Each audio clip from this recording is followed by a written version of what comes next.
Discovered my ex had secretly gotten a vasectomy before we met, after years of denying me marriage and children. When I was 21, I started dating a man who was 39, a pretty big age gap, but at the time, I wasn't focused on the future.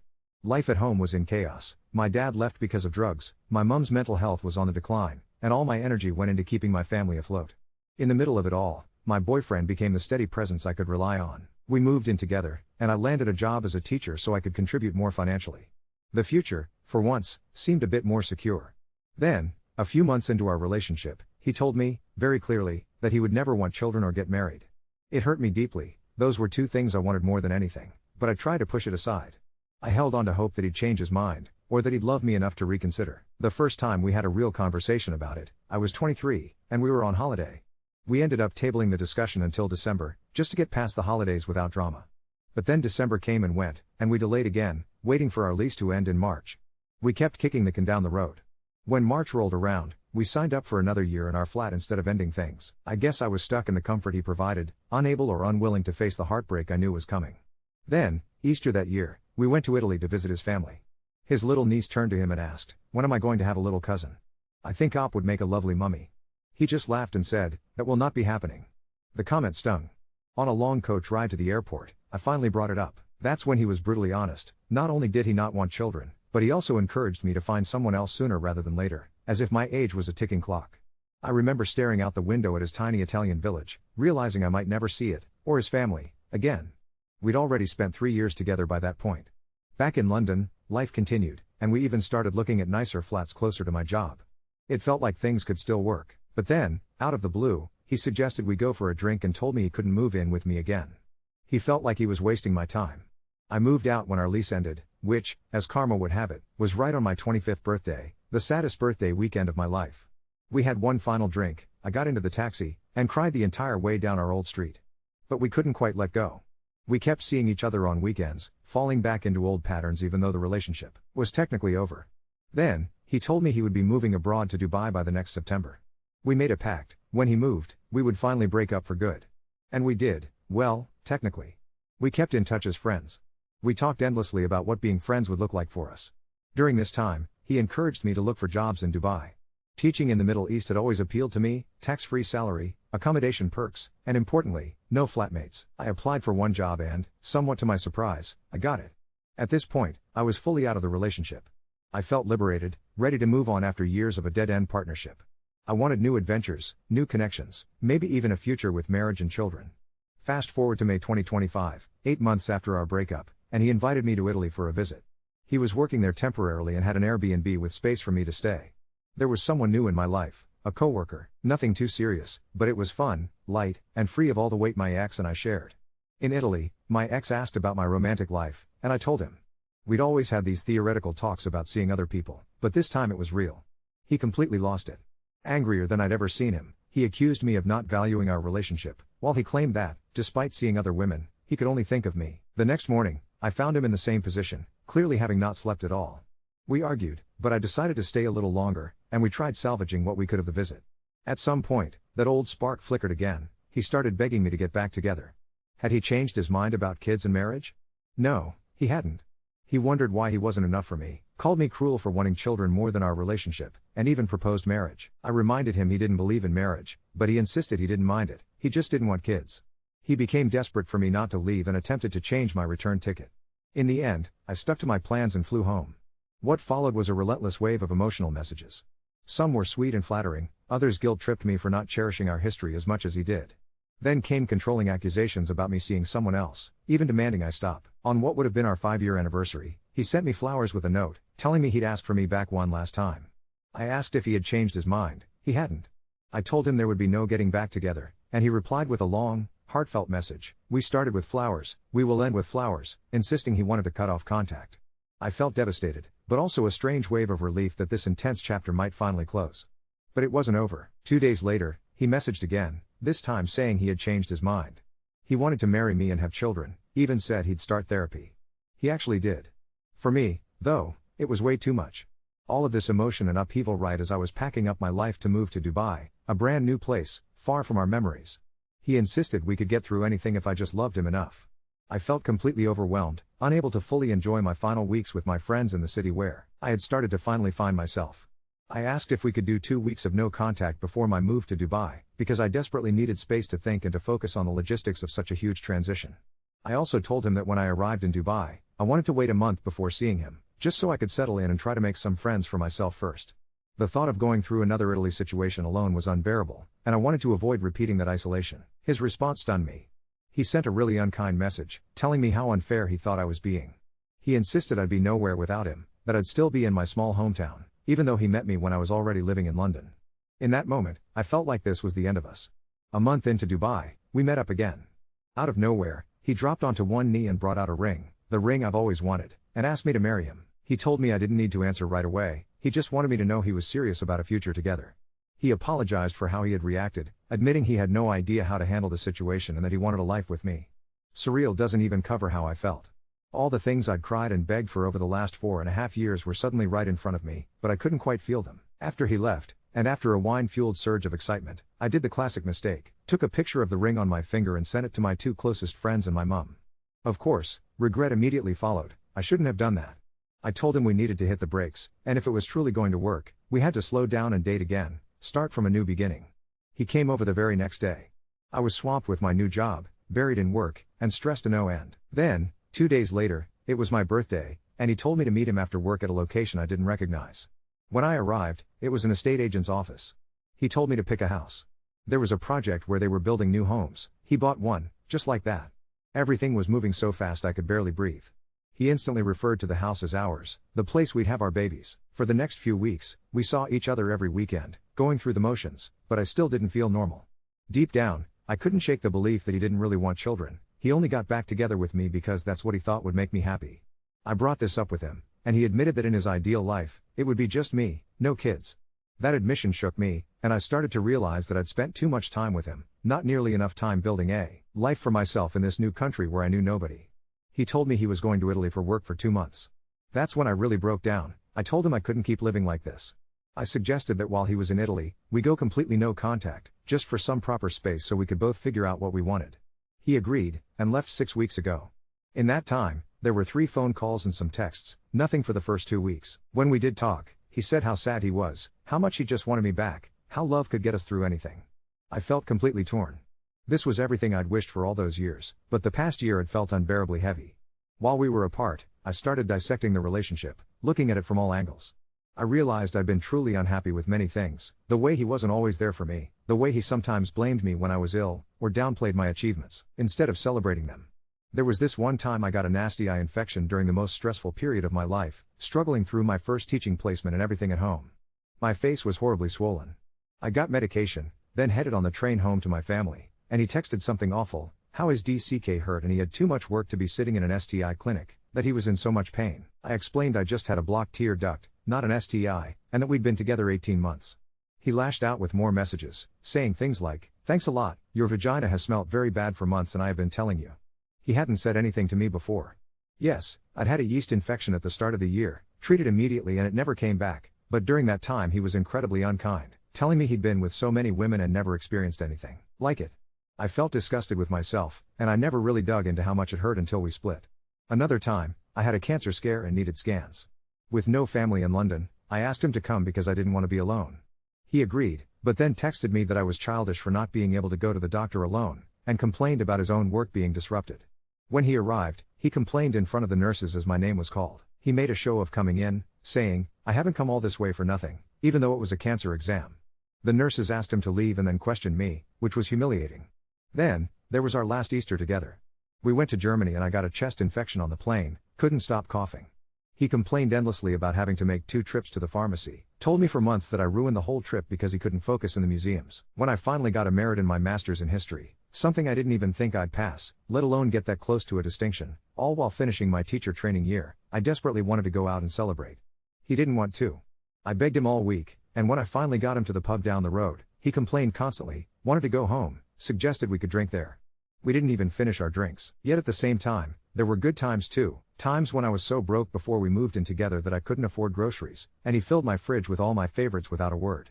He arranged and paid for therapy for me when I was at my lowest after visiting family, and the stress overwhelmed me. He was there for me during some of the hardest moments with my family, sometimes crying with me. I do love him. Seeing him sad hurts me, knowing I'm the cause is gutting, but I'm also terrified that if I walk away, I'm throwing away everything I ever wanted in nearly 6 years of my life. I can't shake the feeling that I wish we had never split up, but I don't know what to do. Should I give this one last shot? Is this really everything I ever dreamed of, or do I need to accept that after everything, there will always be these fundamental issues? It feels like the biggest decision of my life, and as I sit here home for Christmas, I know this problem is just waiting for me the moment I return to Dubai. I flew back to Dubai in that odd quiet of early January when the city feels like it's holding its breath between glittering night excess and the first day back at school. The air was cool enough to walk home from the metro without arriving everywhere damp. I unpacked my suitcase slowly, one sock at a time, propping the door of my little flat open to let in the smell of someone down the corridor making cardamom tea. I'd told myself on the plane that I would not call him first. It didn't matter, there was already a message waiting, sent while I was somewhere over Turkey. He hoped I'd had a good Christmas. He'd kept his head down. He'd been going to therapy every week. He'd booked something for us on Tuesday. He wanted to show me this wasn't going to be like Italy or the way he'd handled my birthday. No pressure. Just come, he wrote. It's important. I met him at a cafe near City Walk after school, both of us pretending we were normal people finishing a normal day. He looked lighter somehow and also like he hadn't slept in days. He didn't even try to take my hand. He paid for my coffee and walked beside me in that half step he uses when he's trying not to crowd me. It's just around the corner, he said. I thought we were going to his therapist's office, or a notary, or God knows, some ridiculous apartment viewing he'd booked without telling me. We turned into a low white building with tinted glass and a little fountain burbling in front of the entrance. The sign said Fertility and Reproductive Health Center in English and Arabic, discreetly, like it was embarrassed to exist in daylight. I swear my heart moved into my mouth and stayed there. He looked at me, searching my face, and said, I want you to see I meant it. He'd booked us a consultation. He wanted to understand timelines. He wanted to ask about testing. He had a notebook with questions. For a minute I felt so dizzy with relief that my knees actually went weak. A receptionist gave us forms. There was hand sanitizer that smelled like roses. A nurse in lavender scrubs said she'd just need him first for 5 minutes to go over his history. She smiled at me and told me not to worry, everything could be explained. I could hear them through the door because the corridor was narrow and quiet and the aircon rattled every so often. She went through the most boring intake in the world until she didn't. And your vasectomy was when? She asked, in the tone of someone asking whether Tuesday or Thursday is better. He answered with a date like he was ordering a coffee. My stomach dropped. It was before I'd even met him. Not a pandemic panic decision. Not a rash move after some argument of ours. Years before. The nurse said, okay, and you had a post-vasectomy assay that confirmed a zoospermia? We'll get those records. She was so kind and matter of fact and I could feel my throat going hot, the way it does right before you cry but you don't want anyone to see. He came out with the leaflets. His face was white. He knew I'd heard. I walked past him and pushed the door to the bright street and the fountain and the daft little fake date palms and kept walking until the first hot wall of sun hit me. He followed, hovering 2 paces behind like I was an injured animal. I was going to tell you inside, he said, like that made any difference at all. I've booked a reversal consult. I've already had the bloods done in Milan. I didn't tell you before because I didn't think I'd ever change my mind and then when I met you I didn't want to lose you. I thought it didn't matter to say it out loud because it would only hurt you and I knew what you wanted and I sat down on the low wall by the fountain and watched a boy in a thobe chase a bubble blown from one of those ridiculous battery guns. The bubble drifted and didn't pop. In my head I was back on that coach through his village with his niece's voice and that god-awful that will not be happening, except the words I couldn't get past now were these, he knew.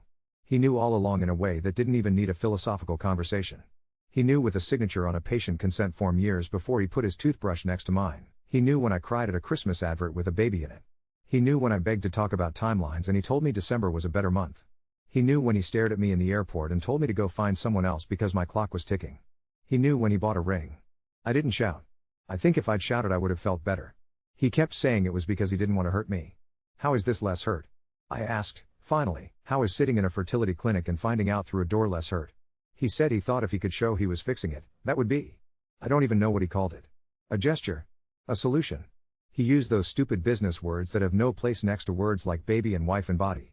He kept talking and then stopped, and for the first time since the cafe I took his hand off my arm because I couldn't stand the weight of it. I went home and lay on the cool tiles of my floor like a cliché. I stared at the ceiling fan and watched it keep going and going. I didn't go into school the next day. I told my head of department I'd got food poisoning and I wouldn't wish it on my worst enemy. In the afternoon I texted him and said I needed to see the house site at sunset and then we were going to talk. He replied immediately with a location pin. It's out past the edges of the city where the road surrenders to sand and there are cranes like metal birds and the smell of cement heavy in your throat. The show home was all clever lighting and bowls of fake lemons. He was waiting by the plot he'd picked, hands in his pockets, that head tilt he gets when he's rehearsed being casual. The foundation was a rectangle of gray with rebar sticking up like hair. He started to talk about where the kitchen would be, the way the morning light would come in through the big window, where the nursery could go so it stayed cool in summer. He was almost crying before I even opened my mouth, like he knew the script and the ending and we were both just walking towards it anyway. I told him I couldn't build a life on something like this, no matter how many times he told me he was sorry or how many appointments he booked. I told him that every time I'd made myself smaller for his no and his not yet and his later, I'd lost something I didn't know how to get back. I told him I hadn't just wanted a child, I'd wanted the truth. He said he had been terrified that if he told me, I'd leave. I said he'd made sure of that anyway. He asked me not to do anything final under a sky that looked like that. The sunset was obscene, those ridiculous Dubai colors that make you feel like someone's turned the saturation up and the world is a screensaver. I pulled the ring out of my bag. It was heavy in my fingers in a way it hadn't been before. I said I couldn't wear it any more than I could wear somebody else's promises. I put it in his hand and he closed his fist and put his other hand over it like prayer. He asked if we could just pause. He said he'd go ahead with the reversal and then we could talk after. He said again that he'd never loved anyone like this. He kept saying love will get us through as if it was a guarantee, as if love was a visa you could renew by paying a fee on time. I stood with the sand blowing at my ankles and thought about being 21 and thinking stability was the same thing as safety. I thought about the nurse asking him that date like it was nothing, and how sometimes the most important parts of your life are the ones you only find out by accident. I walked away first because if I hadn't I would have stayed until it was dark and then we would have driven back down Sheikh Zayed Road like we used to, not speaking, the city glittering on either side, and I would have convinced myself to try again because the lights make you feel like anything is possible. I went home. I sent the message that said I was going no contact, really this time, not to punish him but because I needed to hear my own thoughts without him in the room. He replied that he understood. He said he'd do the procedure anyway. He said he'd send me a photo from the clinic because he knew I wouldn't believe him otherwise. I put my phone on airplane mode and left it on the bedside table and slept like I hadn't slept in months. The next weeks were plain in a way that felt like relief. School in the morning with the smell of dust and marker pens, the low hum of the AC in the corridors. I started running in the evenings along the marina, the water catching whatever light was left and the yacht horns blaring for no reason. I said yes to an invitation from two teachers I barely knew to go to an overnight desert camp. We ate grilled chicken by a fire and lay back and there were more stars than I have words for. I told them nothing about any of this and they told me about their cats and a colleague who cheats at quiz night and a nail place in JLT that will fix your whole life for 80 dirhams. I laughed so hard I cried and no one had to hold me while I did it. I didn't throw the ring anywhere. It isn't a film. I gave it back to him by a slab of concrete and a sunset like a screensaver and that was enough theater for a lifetime. I don't know whether he went through with the reversal. A week after the desert, the head of my school asked if I'd like to take on responsibility for the Year 9 curriculum next term. The department lead is going on maternity leave. I said yes before I could talk myself out of it. I booked a weekend in Muscat with the girl from English because she knows a tiny cafe that does lemon cake that tastes like being 12. I bought 2 plants for my balcony and named them ridiculous names so I had to water them out of sheer affection.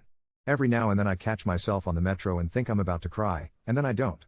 The grief comes like a wave against the breakwater and then it recedes. I still love him. Or the him I had in my head, the one who didn't exist in a room with a nurse asking dates he never told me, who celebrated with me when I got my merit without needing to be dragged to the pub.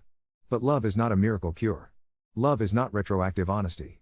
Love is not a house you can just plonk in a patch of desert and declare it sturdy. The last time I saw his name light up my phone was an unfamiliar number that I didn't answer. Maybe he sent a picture of a hospital wristband.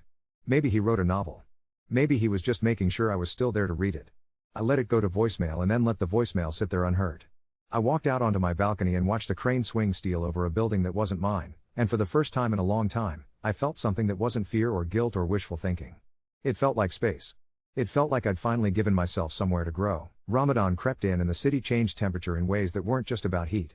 The school day pulled itself earlier, the corridors had that tender quiet at noon when everyone's a little softer, a little hungrier, a little more patient with each other. My year 9s kept trying to smuggle dates in their blazers and I pretended not to see. On the metro home there were lanterns dangling from shop fronts, the kind that look like they're made of sugar and might melt if you breathed on them. I was doing okay. The space I'd made for myself wasn't echoing anymore, it had furniture now, a routine, a few people who would notice if I didn't show up. The woman on the line had the voice of someone who does a complicated job without ever sounding flustered. She asked for me by full name. She said she was calling from a clinic in Milan to confirm shipment details and partner consent for cryopreserved material bound for Dubai. She said tempo capsule in a way that made it sound whimsical, like a souvenir you'd buy at an airport. She needed my authorization for use, or a name of the partner who would be using it with him. I sat down on the little concrete step and watched a line of ants make a decision together. I asked her to repeat herself. She apologized and slowed down and read from a form. There was his name. There was a date I recognized from the nurse's mouth in that Dubai corridor. There was a line where spouse/partner had my name in his handwriting. There was a courier pickup scheduled for the next morning. There was a clinic in Healthcare City he'd already coordinated with. We of course require both parties' consent, she said, gently, like I was something she needed to lift without damaging. I don't remember what I said except that it was polite. Please don't ship anything with my name on it. Please remove any reference to me as a consenting party. Please confirm in writing. Thank you. I put the phone down and stared at the plant like it could give me better lines. I washed my face in the kitchen sink for no reason other than that it's what my mother does when she's furious and doesn't trust herself. Then I texted him 3 sentences. Do not put my name on any medical form again. Do not involve me in your decisions. Do not contact me unless it is through a lawyer. He called immediately. I pressed decline. He called again and again, until my phone was a small creature trying to crawl out of my hand. A message came in 5 minutes later. I thought this would make it real for you. I thought this was proof I'm serious. I have paid everything. It's all ready. Please don't do this. Please let me fix it. I turned my phone off and went downstairs and walked to the little grocery where the man at the till calls everyone's sister and pretends not to notice if you forget your reusable bag. I bought a stupidly expensive mango and ate it over the sink, the way you can only do when you live alone. It tasted like a dare. The next morning I went back to the same fertility clinic without telling anyone. The woman at the desk looked up and smiled like she recognized me and then didn't make a point of it. A doctor with kind eyes and peach-colored lipstick asked me what I wanted from the appointment. I told her I wanted information that belonged to me. She nodded like that was the right answer to an exam. They did the boring things, bloods and scans with 2 bright gel and words I'd read online at 3 a.m. but never expected to hear attached to me. AMH. Antral follicle count. Timelines that are not a bomb but a clock you can place gently on the table and set to the pace that makes sense for you if you're lucky. She told me I had time. She told me it was okay to want belt and braces anyway. She told me freezing eggs is like putting chapters away for later. It isn't a panacea, but it's a plan. I said yes before I could talk myself out of it. I did injections at 6 in the morning in my bathroom with its silly gold taps and its mirror that makes me look like I've slept when I haven't. The bruise on my stomach bloomed like a small galaxy and then faded.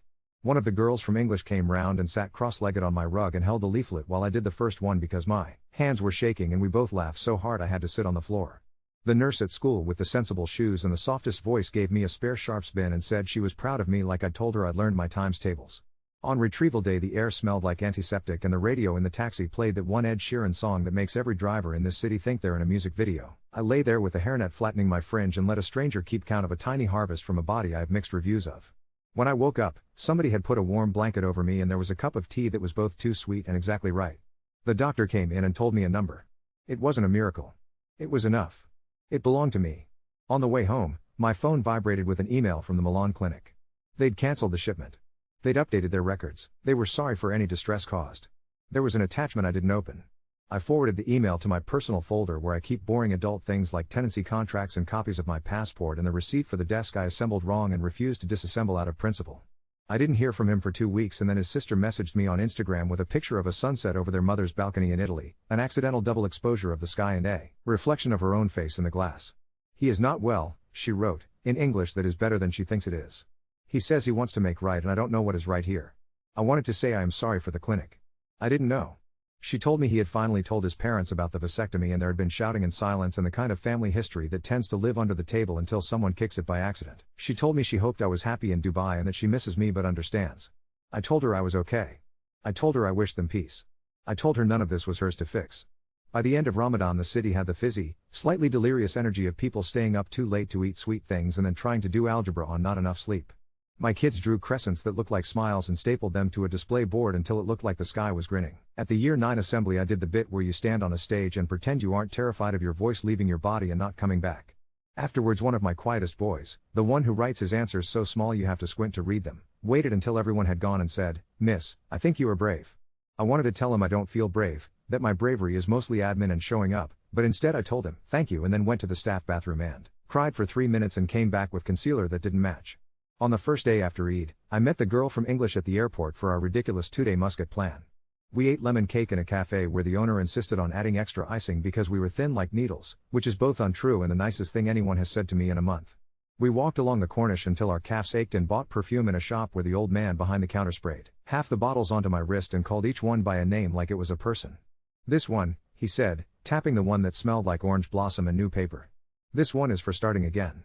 When I came back, there was a letter under my door in his handwriting. I knew it was his because he writes like he's trying to fit emotion into a suit. I didn't open it. I took it back downstairs and left it with security and asked them to return it to sender if they saw him again. I asked them to please not let anyone up without calling me first. The guard on the evening shift with the soft mustache nodded like I'd asked him to keep an eye on a wayward cat and added my apartment number to a list in a binder as thick as a Bible. The house out in the sand keeps growing. I see it sometimes on my way somewhere else, the way you notice a child has done something alarming like develop eyebrows since you last saw them. One morning there were brick outlines where the rooms would be. One afternoon there was the suggestion of a staircase. The last time I went past, there was scaffolding and a man in a yellow helmet eating his lunch sitting on a stack of tiles, swinging his legs. It is becoming a thing that will be a home for someone whose life isn't mine. I feel weirdly protective of it and also nothing at all. My eggs are in a freezer somewhere with numbers printed on a label. Every so often, in the quiet before the AC kicks back in, I find myself drafting little letters in my head to a person who may never exist, like, I did my best with what I had. I picked the clinic with the lavender uniforms because of how the nurse squeezed my hand. I learned to make roast potatoes in a too-hot oven and I will teach you if you want. I have a balcony with 2 plants with stupid names and a view of a crane that swings very slowly, and even when I am sad I think it looks like a metronome, keeping time. 2 nights ago I went running and then cut through the bookshop by the cinema because I can't bear going straight home when my heart's still noisy. The coworker I'd been seeing once upon a time was there, sitting on the floor of the history hall like a student, a paperback in one hand and a bar of that chocolate that snaps like broken glass in the other. He looked up and smiled with his mouth in his eyes, and we talked standing in a puddle of afternoon sun until the shopkeeper coughed in a way that said buy something or leave. We bought something. We left. On the steps outside, he said, do you want to come to a terrible quiz night on Thursday and be on my team? I said yes and felt the answer land in my chest without any argument. There isn't a neat ending. There isn't a moment where the camera zooms out and the strings come in. There is just me, in a city that glitters like it's trying to bribe you into forgiving it for how hot it's about to get, with a job that makes me tired in the way you can sleep off, with a freezer somewhere holding a tiny insurance policy with my name on it, with a door that stays locked unless I open it. There is just a life, and for the first time in a long time, it feels like it belongs to me.